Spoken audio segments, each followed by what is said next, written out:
മാള പഞ്ചായത്ത് പരിധിയിൽ വീണ്ടും തെരുവുനായ ആക്രമണം. ഇത്തവണ സ്കൂൾ കുട്ടികൾക്ക് നേരെയാണ് തെരുവുനായയുടെ ആക്രമണം ഉണ്ടായത്. കുഴിക്കാട്ടുശ്ശേരി സെന്റ് മേരീസ് സ്കൂളിലെ 2 വിദ്യാർത്ഥിനികൾക്ക് തെരുവുനായയുടെ കടിയേറ്റു. വെള്ളിയാഴ്ച രാവിലെയാണ് സംഭവം.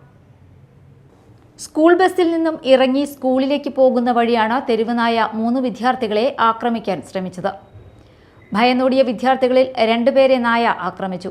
ഒരാൾ ഓടി രക്ഷപ്പെടുന്നതിനിടയിൽ റോഡിൽ വീണ് പരിക്കേറ്റു. വിദ്യാർത്ഥികളെ പുത്തഞ്ചിറ ഗവൺമെന്റ് ആശുപത്രിയിലേക്കും പിന്നീട് കൊടുങ്ങല്ലൂർ താലൂക്ക് ആശുപത്രിയിലേക്കും മാറ്റി. മാസങ്ങൾക്ക് മുൻപാണ് അഷ്ടമിച്ചിറയിൽ വീട്ടിലേക്ക് നടന്നു വരികയായിരുന്ന ഡോക്ടറെ തെരുവുനായ്ക്കൾ ആക്രമിച്ചത്. തുടർന്ന് മാള പഞ്ചായത്തിന്റെ നേതൃത്വത്തിൽ ആക്രമണകാരികളായ നായ്ക്കളെ പിടികൂടിയിരുന്നു. കൂടാതെ അഷ്ടമിച്ചിറ ഭാഗത്തെ തെരുവുനായ്ക്കൾക്ക് വാക്സിനേഷനും നൽകി. എന്നാൽ ഇപ്പോഴും പഞ്ചായത്ത് പരിധിയിൽ തെരുവുനായ്ക്കളുടെ ശല്യം രൂക്ഷമാണ്. ഇതിനൊരു ശാശ്വതമായ പരിഹാരം കണ്ടെത്തണമെന്നാണ് നാട്ടുകാരുടെ ആവശ്യം. Media time, Mala.